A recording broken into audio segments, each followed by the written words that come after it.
Good morning, students. Today we are going to start our next chapter, that is chapter number 11, direct and inverse proportions. Okay, and this will discuss about what are proportions, what do you mean by direct proportions, and what do you mean by inverse proportions. Okay, so I want to discuss some key points with you. First of all, what do you mean by proportion here? Proportion means when two quantities depend on each other in such a way that a change in one value, there is a change in the other value. Okay, when you are having two quantities, when you are having two values, okay, and they are totally dependent upon each other, okay, then whenever the first value will change, the second value will be automatically change.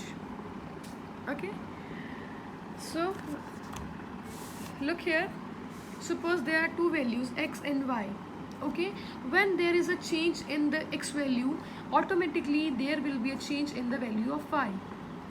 Okay, so in this, first of all, we'll discuss about direct proportion. Exercise 11.1 is based upon direct proportion. Direct proportion means two quantities increase or decrease together in the same ratio. Okay, it means when one is increasing, second will also increase. When first will decrease, the second value will also automatically decrease. Okay, like I have written here, if x will increase, then y will also increase. When x will decrease, then y will also decrease. Okay, now this is the way we are doing direct proportion. x1 upon y1 is always equal to x2 upon y2.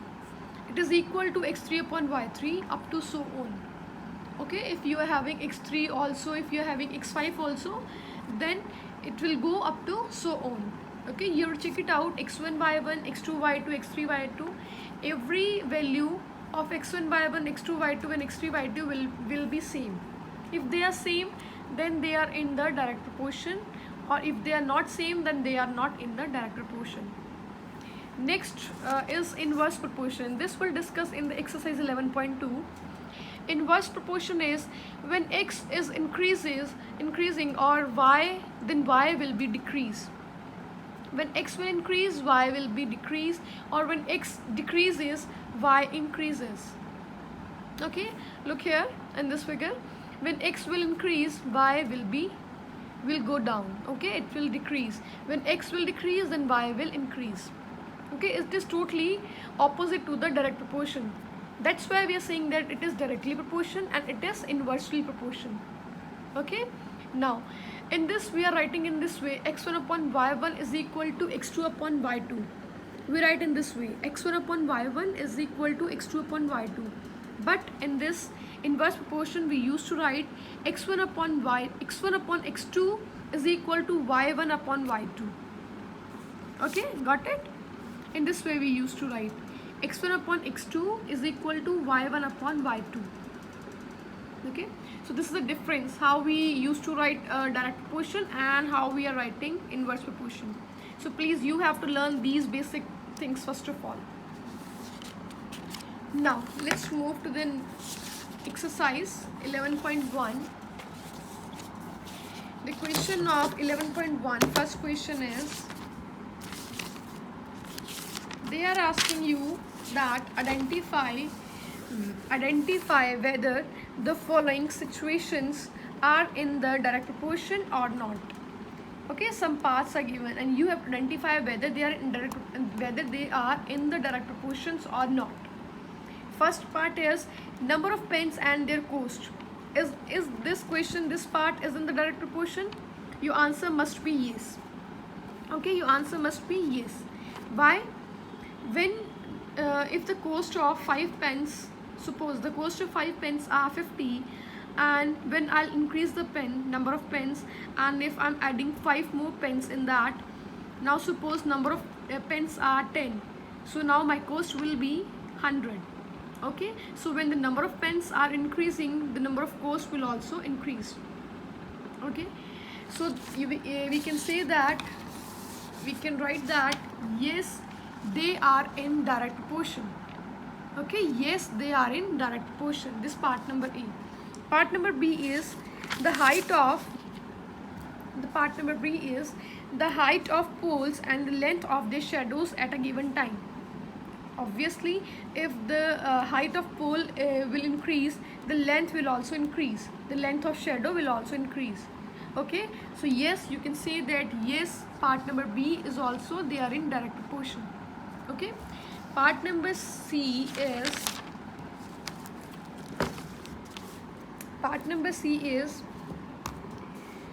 speed and time taken to cover a distance. Okay, first of all, I want to tell you that the formula of speed, distance and time is speed is equal to distance upon time. Speed and distance, they are directly proportional to each other, but time is inversely proportional. Time is in the reverse. Okay, this is speed and this is time is in the division. Okay, this is inversely proportional. So when speed is increasing, suppose the speed of my car is increasing. Earlier I was going at the speed of 100 and I was covering that particular distance in 1 hour. Now I'm going to now my speed is 120 km per hour, and so my time will also decrease, so I can cover the distance is less than 1 hour. Okay, so it means that speed and time is inversely proportional. They are not directly proportional. Speed and distance is directly proportional to each other. Okay, so in the C part you can say that no, they are not in the direct proportion. Okay, this C part is no, they are not in the direct proportion. D part is radii and areas of circle. Yes, they both are directly proportional to each other. Okay, principal and simple interest, again they are directly proportional to each other. Area of circle formula is pi r square. When radius will increase, automatically the area of circle will be increased. Similarly, simple interest formula is P multiplied by R multiplied by T upon 100. Okay, so it means when this principal will increase, the simple interest will be increased. Okay, so when principal increase, simple interest will also increase. So hence we can say that they both are directly proportional to each other. So you can write that B part answer, yes, they are in direct proportion. Yes, they are in the direct proportion. Okay, so this was the question number 1. Now let's move with the question number 2. Question number 2 is observe the tables given below and in each one find whether x and y are in direct proportion. Now the question is given you in the form of table. Okay, x and y, they are given in the tabular form. Now you have to identify x1 y1, x2 y2, x3 y3, x4 y4, x5 y5. You have to identify that the answers are same or not. Okay, this is x and y. In the table, always you have to predict that this is x1, this is y1, this is x2, this is y2, this is x3, this is y3, x4, y4, x5, y5.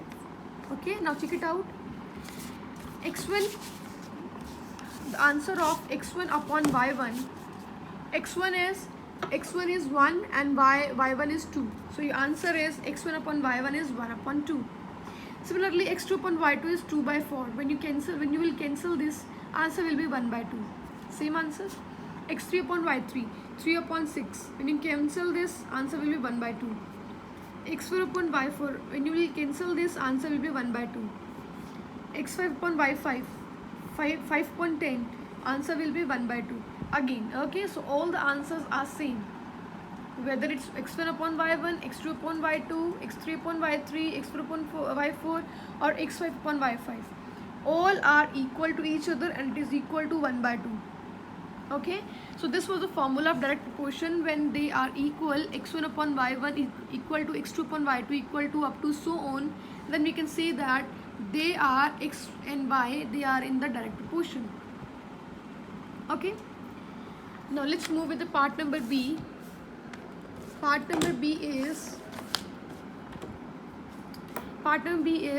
x and y is given. Okay, and there are 3 values given in the table. x1 y1 x2 y2 x3 y3. Okay, now you have to see that they are in the direct proportion or not. Okay, let me write this here. x1 upon y1 is 75 upon 15. When you will cancel, this answer will be 5 upon 1. x2 upon y2 is 85 upon 10. When you will cancel it, answer will be 17 upon 2.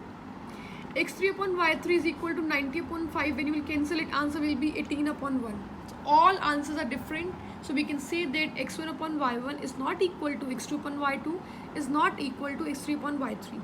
Okay, hence no, they are not in direct proportion. They are not in direct proportion. This is the answer.